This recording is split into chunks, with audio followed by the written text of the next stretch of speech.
क्या बाबू, तुम लोग अपना सिलेबस चालू कर लिया है? सिलेबस चालू कर लो। आप लोग पढ़ाई जरूर चालू कर लीजिए। आप लोग अपना कीमती समय मत बर्बाद कीजिए। और ये मत समझिएगा कि तो बेसिक क्लास है, अभी हमारा सिलेबस नहीं चालू हुआ है। सिलेबस चालू होगा, जिस दिन हम सिलेबस चालू करेंगे पहले बेसिक जरूर पढ़िए। हम आप लोगों को बोले थे ना कि बेसिक बहुत जरूरी है। बिना बेसिक के आपका सिलेबस मजबूत नहीं होगा, इसलिए बेसिक की जानकारी रखना चाहिए। समझ रहे हैं ना? कोई भी चीज़ बनाते हैं, खाते हैं, कुछ भी करते हैं तो उसके पहले उसके जो जरूरी सामान है इकट्ठा करते हैं ना। तो जब मेरे भाई आप बहुत बड़ा काम करने जा रहे हैं, 11th का मैथ पढ़ने जा रहे हैं, 12th का मैथ पढ़ने जा रहे हैं, तो उसके पहले कुछ तो बेसिक जानिएगा ना। तो पहले हम लोग बेसिक जानते हैं, ठीक है? देखिए आपको बेसिक में देखिए बताया जा रहा है। आज हम आप लोग आगे चल रहे हैं। पहले हम इवेन, ऑड, रेशनल, इरेशनल सब हम चर्चा कर चुके हैं। अब हम बताने जा रहे हैं कि यदि आपको पूछा गया है, पहले आप रियल नंबर के बारे में जानिए। रियल नंबर क्या होता है? रियल नंबर तो कहता है रियल नंबर जो है रेशनल नंबर और इरेशनल नंबर का यूनियन होता है। बोले रेशनल और इरेशनल को मिला करके जो नंबर बनता है उसको बोलते हैं हम लोग रियल नंबर। रियल नंबर मतलब होता है वास्तविक संख्या। क्या बोलते हैं? वास्तविक संख्या। ये जो वास्तविक संख्या होता है ये माइनस इन्फिनाइट से प्लस इन्फिनाइट पर होता है, इसी को बोलते हैं हम लोग रियल नंबर। और इसी पर आप जितना भी संख्या जानते हैं सब इसी लाइन पर होता है, इसी को कहते हैं हम लोग रियल नंबर। ये होता है माइनस इन्फिनाइट से लेकर के प्लस इन्फिनाइट तक। इस नंबर पर यदि आप कोई अंक लिख देते हैं, मान ली 5 कहीं पर लिख दिया, मान ली, तो जब 5 से हम लोग बड़ा चलेंगे तो प्लस इन्फिनाइट की ओर जाएंगे, और 5 से छोटा की ओर चलेंगे तो माइनस इन्फिनाइट की ओर जाएंगे। समझ रहे? कोई भी अंक 5 भी ना है, 10 भी होगा, तो 10 से भी यदि इधर जाएंगे तो इन्फिनाइट होगा, प्लस इन्फिनाइट, और 10 से यदि घटेंगे या माइनस इन्फिनाइट आएगा। ठीक है? अब देखिए हम दो शब्द का प्रयोग किए, एक इन्फिनाइट का, एक माइनस इन्फिनाइट का। तो हम ये दोनों के बारे में जानना चाहेंगे। इन्फिनाइट किसे कहते हैं और माइनस इन्फिनाइट क्या कहते हैं। ऐसे मोटा मोटी ये होता है कि इन्फिनाइट का मतलब हो गया कि वैसा संख्या जो बहुत ही बड़ा हो, चाहो बहुत ही बड़ा हो, और ऐसा पर जितना बड़ा आप जानते हैं उससे भी बड़ा हो। और माइनस इन्फिनाइट ऐसा संख्या जो बहुत ही छोटा हो, और जितना छोटा आप जानते हैं उससे भी छोटा हो। इन्फिनाइट मतलब जितना बड़ा आप जानते हैं उससे भी बड़ा, माइनस इन्फिनाइट जितना छोटा जानते हैं वह उससे भी छोटा। ये सब कोई वास्तविक संख्या ना होता है। अब इन्फिनाइट इसको हम नहीं जान सकते कि इन्फिनाइट किसे कहते हैं, माइनस इन्फिनाइट ये भी कोई नहीं जान सकते कि माइनस इन्फिनाइट किसे कहते हैं। ये सब वास्तविक संख्या नहीं होता है, ये अंत नहीं होता है। कहाँ पर ये है हमको पता नहीं है। इसके बीच में जो भी है वो सब रियल नंबर है। ठीक है? तब हम जानते हैं कि इन्फिनाइट किसे कहते हैं, माइनस इन्फिनाइट किसे कहते हैं। देखिए यदि आपको पूछा जाए कि 1/0, तो किसी से पूछिएगा तो 1/0 तो डायरेक्ट बोलेगा इन्फिनाइट। किसी से पूछिए तो बोलेगा 1/0 होता है इन्फिनाइट। मेरे पास रॉन्ग है, इन्फिनाइट नहीं होता है। 1/0 होता है मीनिंगलेस।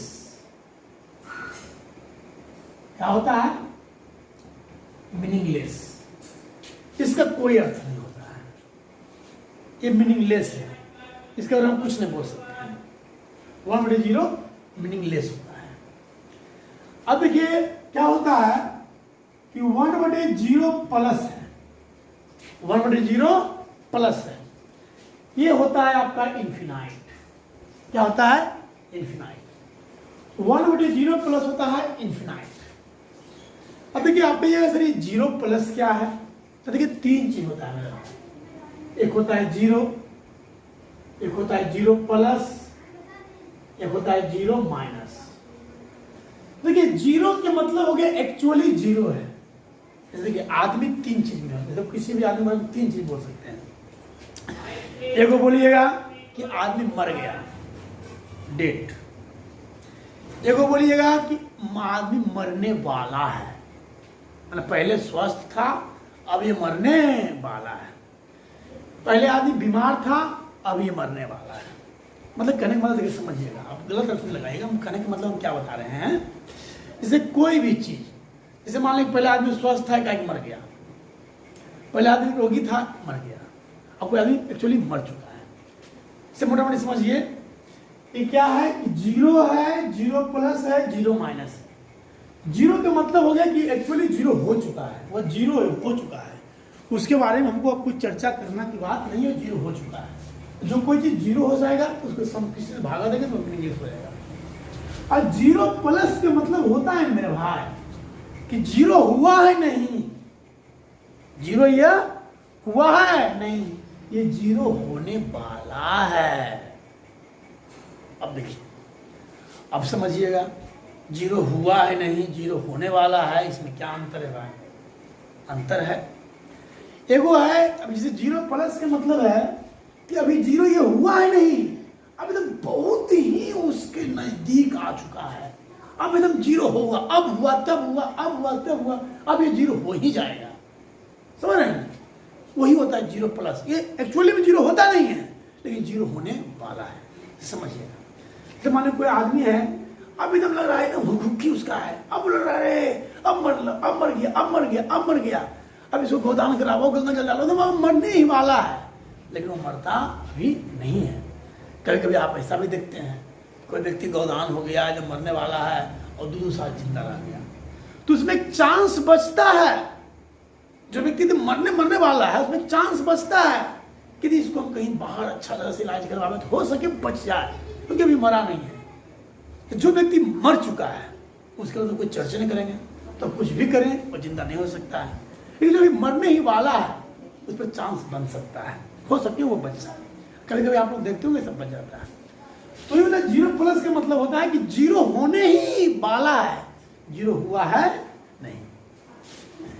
अब 0 माइनस का भी मतलब यही होता है, ये भी 0 होने ही वाला है, 0 हुआ है नहीं। तो आप कहिएगा सर दोनों तो सेम ही बोल रहे हैं सर, 0 प्लस का ही मतलब बोल रहे हैं 0 होने ही वाला है, 0 माइनस का ही मतलब बोल रहे हैं 0 होने ही वाला है। दोनों में अंतर क्या है सर? एक अंतर है, 0 प्लस का मतलब हो गया कि पहले या 0 से बड़ा था, पहले या 0 से क्या था? बड़ा था, अब ये 0 होने वाला है।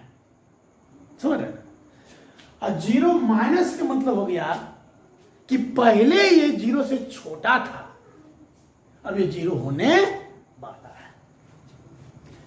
अब देखिए सर, अब आपको हम 2 चीज बताए, एक होता है 1/0 प्लस इन्फिनाइट, 1/0 माइनस इन्फिनाइट। हम इसको प्रूफ करते हैं कि कैसे होता है इन्फिनाइट, एक कैसे होता है माइनस इन्फिनाइट। देखिए एक नंबर लाइन है, एक नंबर लाइन में देखिए हम लिखते हैं, यहां जैसे 0 हो गया, 1 हो गया, -1 हो गया। अब देखिए हम 1 से 0 की ओर आ रहे हैं, 1 से हम किधर की ओर आ रहे हैं? 0 की ओर। मतलब 1 को हम लोग 0 करने वाले हैं। तो 1 को हम 0 करने वाले हैं, तो किसी भी चीज को यदि आप 0 करने वाले हैं तो वह 0 तभी हो सकता है जब वह इन्फिनाइट भाग में डिवाइड हो। तो देखिए, यदि आपको कहे कि एक लड्डू को 500 आदमी के बीच बांटो, तो हो सकता है कि हम लड्डू की साइज को बहुत बड़ा कर लें, इतने बांट दें। समझ रहे हैं ना? मतलब कि जब आपको बताया गया है कितने आदमी को कब डिवाइड करना है तो डिवाइड कर सकते हैं। लेकिन यदि आपको ये कहा जाए कि एक लड्डू को पूरा दुनिया में बांटो, जिसको मतलब अनगिनत आदमी के बीच बांट दो, जिसको आप गिन नहीं सकते हो, इसका मतलब क्या हो गया कि हमको किसी एक लड्डू को या किसी कितनों को भी अनगिनत आदमी अनगिनत के बीच बांटो, इसका मतलब यह हो गया कि हमको किसी को कुछ नहीं देना है और सब 0-0 हो जाएगा। तो किसी को भी यदि आप 0 करना चाह रहे हैं, इसका मतलब है कि उसको इन्फिनाइट भाग में बांटना पड़ेगा, तभी वो 0 होगा। हम एक को जीरो की ओर लाने की कोशिश कर रहे हैं। यदि हम एक को यहां से लाते हैं, कि मान लीजिएगा 1/100 हो गया, इधर आ रहा है, 1 का 100वां भाग हो जाएगा। यदि मान लीजिए आप यहां पर ला दिए, हो सकता है ये हो गया 1/1000वां भाग हो गया। यही इसको हम जीरो तक ला रहे हैं, हम जीरो यहाँ जीरो के नजदीक ला रहे हैं। क्या ला रहे हैं? जीरो को, एक को अब हम जीरो के नजदीक ला रहे हैं। अब जीरो होने ही वाला है, मतलब एक जो है अब जीरो होने ही वाला है। जब जीरो होने ही वाला है, इसको तो हमको अनगिनत भाग में बांटना पड़ेगा। जब तक अनगिनत भाग में नहीं बांटेंगे तो जीरो होगा नहीं। समझ रहे नहीं? कोई भी चीज जब जीरो होने वाला रहता है तो उसको हमको अनगिनत भाग में बांटना पड़ता है। इसका मतलब हमको एक को अनगिनत भाग में बांटना पड़ेगा। तो यही जो चीज अब जीरो होने वाला है, पहले जीरो से बड़ा था, पहले एक था, अब ये जीरो होने वाला है, इसी को हम बोलते हैं जीरो प्लस। क्या बोलते हैं? Zero plus. जीरो प्लस का मतलब होता है कि जीरो से पहले ही बड़ा था, अब ये जीरो होने वाला है। अब तब में जीरो के नाम नजदीक में आ चुका है, जीरो के बराबर ही होने वाला है, तब उसको हम अनगिनत भाग में बांटेंगे, तभी वह जीरो होने वाला है। जब तक हमको ये पता रहे कितने भाग में बांटना है, तो जीरो होने वाला, इतनी कुछ ना कुछ भाग उसमें हम लोग बांट सकते हैं। लेकिन जब हम गिन नहीं सकते हैं कितने भाग में बांटेंगे, तो वह इन्फिनाइट ही होगा, तो वह आपका इन्फिनाइट होगा। अब देखिए, इसको हम प्रूफ करते हैं 1/0 प्लस इन्फिनाइट। देखिए एलएचएस, अब आइए 1/0 प्लस। 0 प्लस का मतलब है कि एक को अनगिनत भाग में बांटना है। अब एक का ये उल्टो 1/, इतना है, उलट दीजिए। एक पर कितना शून्य है? अनगिनत शून्य। यही अनगिनत शून्य किसके होता है? इन्फिनाइट को होता है। इसी को हम लोग क्या बोलते हैं? इन्फिनाइट। क्या बोलते हैं? इन्फिनाइट। तो कितना आ गया? 1/0 प्लस बराबर कितना आ गया? इन्फिनाइट। चलिए आगे हम समझते हैं। अब आते हैं हम लोग 1/0 माइनस, 1/0 माइनस बराबर होता है माइनस इन्फिनाइट। इसको हम लोग प्रूफ करेंगे। 1/0 माइनस के मतलब क्या होता है कि ये देखिए -1 0 1। 0 माइनस का मतलब होता है कि पहले ये 0 से छोटा था, अब ये 0 होने ही वाला है। देखिए 0 होने ही वाला है। यदि -1 को हम यहां पर लाते हैं तो -1 मान लें 100वां से भाग से भागा देना पड़ेगा। यहां पर लाए तो -1 में हमको 1000वां भाग से भागा देना पड़ेगा। यदि -1 को हम इसके नाम नजदीक ला रहे हैं, 0 होने ही वाला है, तो हमको -1 को अनगिनत भाग से भागा देना होगा। क्या करना होगा? अनगिनत भाग से भागा देना होगा। कोई भी चीज यदि 0 होने वाला है तो उसको आपको अनगिनत भाग से भागा देना होगा, समझ रहे? तब वो 0 होने वाला रहेगा। अब देखिए 1/0 ये आ गया 1/0 माइनस 0 माइनस, इसी को हम लोग क्या बोलते हैं? 0 माइनस। तो 0 से पहले छोटा था, अब 0 होने ही वाला है। अब 0 होने ही वाला है, हम अब तब में है, उसी को बोलते हैं 0 माइनस। 1/0 तो इसका मतलब कितना होगा? -1/1 पर का शून्य अनगिनत शून्य। इसको पलट दीजिए, एक में इसी को उलटिए इसको, तो माइनस है, 1 पर कितना शून्य? अनगिनत शून्य। यही अनगिनत शून्य मतलब कितना हो गया भाई? इन्फिनाइट हो गया। तो कितना आ गया? Minus infinite. आरएचएस समझ गए? 3 चीज आपको बताया गया। 1/0 मीनिंगलेस, तो कोई मीनिंग नहीं होता है। 1/0 प्लस इन्फिनाइट, 1/0 माइनस माइनस। ठीक है, चलिए अब आगे हम चलते हैं एलसीएम के बारे में। हम आप लोग को एलसीएम सिखाएंगे। आप लोग को लग रहा होगा अरे एलसीएम ये क्या बोल रहे हैं? एलसीएम तो हम लोग बहुत बार पढ़ते आए हैं, लेकिन फिर भी आइए एलसीएम आप लोग को हम बताते हैं। LCM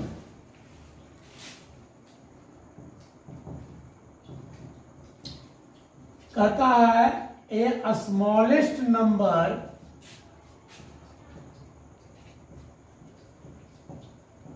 which is divisible by given number is called LCM of given number। LCM की परिभाषा हो गया कि वह न्यूनतम संख्या जो दिए हुए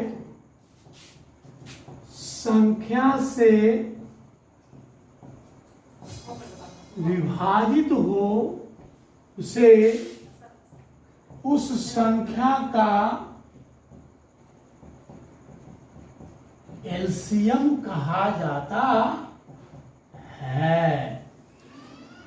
ये देखिए सर, यदि आपको कहता है कि 2, 4, 8, 16 का एलसीएम निकालिए, 2, 4, 8, 16, 32 जो भी है इसका एलसीएम निकालिए। एलसीएम का सिंपल रूल है कि जिसे देखिए पहले चारों में से देख लीजिए, सबसे बड़ा के है, सबसे बड़ा है आपका 32। जो भी सबसे बड़ा है उसमें आपको सभी अंक से भागा देना होगा। मतलब आपको भागा देने के बाद कट जाता है तो वह उसका एलसीएम कहलाएगा। 32 में हम 2 से भागा देंगे तो कट जा रहा है, 4 से भागा देंगे तो कट जा रहा है, 8 से भागा देंगे तो कट जा रहा है, ई भागा देंगे तो कट जा रहा है। इसका एलसीएम कितना आया? 32। देखिए तो बहुत सिंपल लग रहा होगा मेरे भाई कि क्या सर, ये तो बहुत ही आसान तरीका है सर, तो उसको कोई भी बता सकता है कि ये कोई बड़ी भारी चीज है। देखिए इसके में कुछ है, कुछ जान है तो हम बता रहे हैं। देखिए क्या है मेरे भाई कि एक चीज आप ध्यान दीजिएगा, किसी का भी आपको बोला चेक किया जाए, जैसे मान लें बोले कि 5, 10, 35 का एलसीएम 55 है, कहे मतलब हम बोल दिए इसका एलसीएम 55 है, तो आपको चेक करने का रूल है कि आप 55 में भी 5 से भागा दीजिए। अब भागा देने के बाद यदि पूर्णांक संख्या आवे, क्या आवे? पूर्णांक संख्या आवे, तब तो वह आपका एलसीएम सही है। यदि पूर्णांक संख्या नहीं आवे तो वह एलसीएम गलत है। समझ रहे हैं? मतलब किसी का भी आपको एलसीएम चेक करना है और तो उस जिसका भी आप एलसीएम उतना बोल रहे हैं उन सभी से उस एलसीएम में भागा दीजिएगा। तो भागा देने के बाद पूर्णांक संख्या आ जाए तो वह सही है, यदि पूर्णांक संख्या नहीं आवे तो वह गलत है। अब आइए सर, हम एलसीएम की कोई प्रॉपर्टी के बारे में बताना चाहते हैं। एलसीएम का प्रॉपर्टी क्या है? Properties of LCM. एलसीएम के गुण, एलसीएम के गुण। पहला गुण में बोलता है कि the LCM of rational number is exist. मतलब क्या कहता है कि परिमेय संख्या का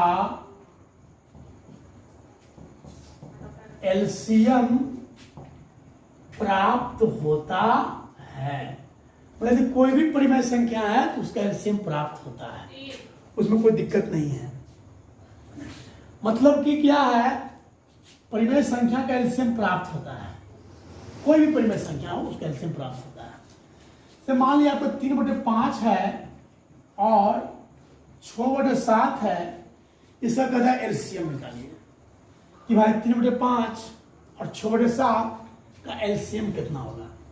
देखिए ये दोनों रेशनल नंबर है, इसका आपको एलसीएम निकालना है। तो देखिए जब भी कोई परिमेय संख्या रहे उसका एलसीएम का रूल होता है कि एलसीएम ऑफ डिनोमिनेटर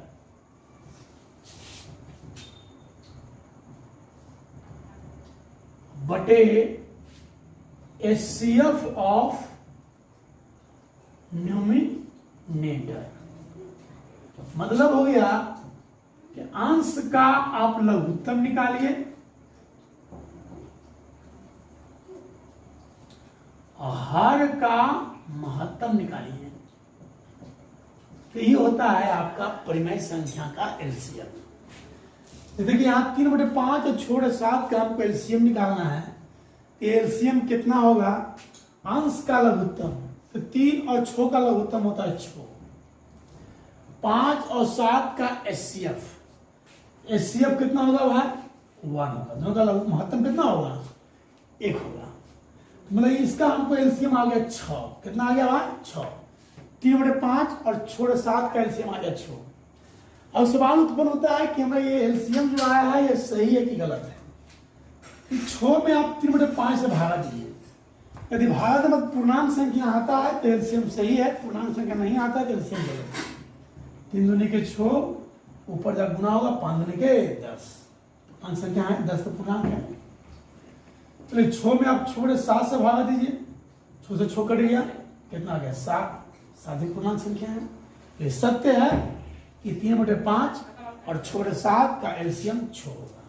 ठीक है, देखिए दूसरा नंबर बनाइए। कहता है सेम टाइप ऑफ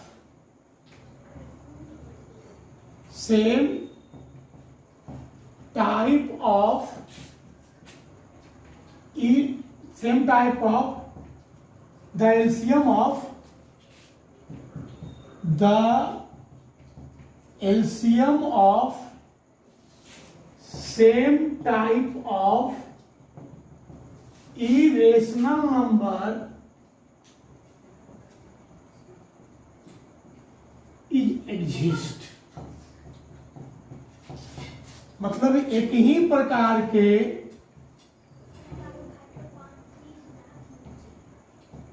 अपरिमेय संख्या का एलसीएम प्राप्त होता है। इसे देखिए सर, यदि आपका √2 है और 3√2 है, ये देखिए अपरिमेय संख्या है, टाइप दोनों का सेम है, यहाँ भी √2 है, यहाँ भी √2 है, इसका एलसीएम होगा, इतना का एलसीएम होगा 3√2। चेक करेंगे ये एलसीएम सही है कि गलत है। देखिए 3√2 में आप √2 से भागा दीजिए, कितना है? 3। 3 भी पूर्णांक संख्या है। अब 3√2 में 3√2 से भागा दीजिए, कितना है? 1। 1 भी पूर्णांक संख्या है। किसी का भी एलसीएम निकालते हैं तो जिसका भी एलसीएम आप निकाले हैं उससे आप भागा dीजिएगा, पूर्णांक संख्या आना चाहिए। यदि आ गया है तो एलसीएम सत्य है, नहीं आया तो एलसीएम गलत है। चलिए थर्ड में आइए। कहता है different type of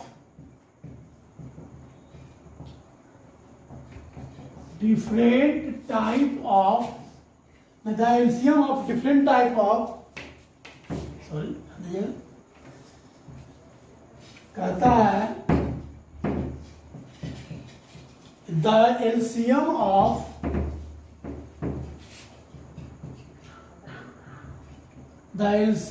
of different type of irrational number does not exist।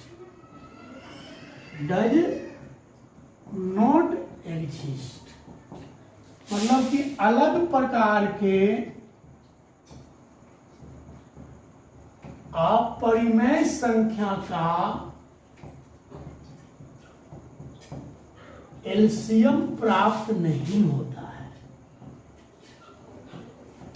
मतलब इसमें क्या हो गया सर? अलग प्रकार के, जैसे देखिए √2 है और √3 है, ये देखिए दोनों है अपरिमेय संख्या, इरेशनल। एक √2 है, एक √3 है, ये दोनों अलग अलग प्रकार के हो गया। यदि इसका एलसीएम निकालने के लिए बोले तो आप बोलिए कि इसका एलसीएम नहीं निकलेगा, इसका एलसीएम नहीं निकल सकता है। लेकिन हो सकता है कि लगेगा हाँ नहीं निकलेगा सर, √2 और √3 का एलसीएम ना होगा √6, बोलिएगा √6। ये चेक कीजिए ये एलसीएम जो है √6 सही है कि गलत है। एलसीएम पहचानने का सही और गलत पहचानने का रूल क्या है कि जो भी एलसीएम निकला है इसको भागा दीजिए। यदि भागा देने के बाद रेशनल नंबर आता है, मतलब इंटीजर आता है तो एलसीएम सही है, इंटीजर नहीं आता तो एलसीएम गलत है। तो आप √6 में यदि √2 से भागा दीजिए, √6 का मतलब √3 में √2 और बड़े √2 काट दिए, कितना आया √3। ये क्या है, रेशनल नंबर है, ये इंटीजर है, ये पूर्णांक संख्या है, ये पूर्णांक संख्या नहीं है। इसका मतलब हो गया कि इसका एलसीएम नहीं निकलेगा। ये एलसीएम जब निकाले हैं ये गलत है। तो आपको याद रखिएगा कि अलग अलग प्रकार के अपरिमेय संख्या का एलसीएम नहीं होता है। √5 है, √6 है और √7 है का एलसीएम पूछेगा, बोलेगा इसका एलसीएम नहीं निकल सकता है। ये अपरिमेय संख्या है जरूर, लेकिन अलग अलग है। एक ही प्रकार की अपरिमेय संख्या रहता, √5 रहता, 5√5 रहता, 10√5 रहता, तब निकल जाता। लेकिन सब तीनों अलग अलग है। √5 है, एक √6 है, एक √7 है, तो उसका एलसीएम नहीं हो सकता है। ठीक है, समझिए। आप देखिए 4 में आइए,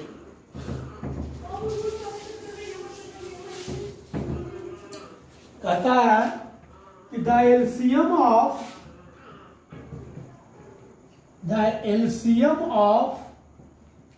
रेशनल एंड irrational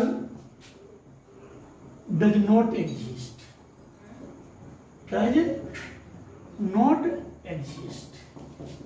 मतलब क्या हो गया कि परिमेय और अपरिमेय का एलसीएम प्राप्त नहीं होता है। समझिए क्या हम बता रहे हैं। तो 2 है, ये परिमेय संख्या हो गया, और √2 है, ये अपरिमेय संख्या हो गया। इसका एलसीएम नहीं प्राप्त होगा। आप बोलिएगा नहीं होगा सर, इसका एलसीएम नहीं होगा 2√2। देखिए चेक कीजिए एलसीएम सही कि गलत है। एलसीएम पहचानने का रूल यही है, इसमें भागा देंगे, इसमें भागा देंगे, हमको पूर्णांक संख्या आना चाहिए। कहीं भी आप देखिएगा एलसीएम, किसी का कुछ एलसीएम लिखा है, जिसका भी एलसीएम निकला है उसमें आप भागा दीजिए तो पूर्णांक संख्या आएगा। आप 2√2 में 2 से भागा दीजिए, कितना आ गया, √2 आ गया। क्या √2 पूर्णांक है? नहीं है, इसलिए इसका एलसीएम तो √2 नहीं होगा। समझ रहे हैं?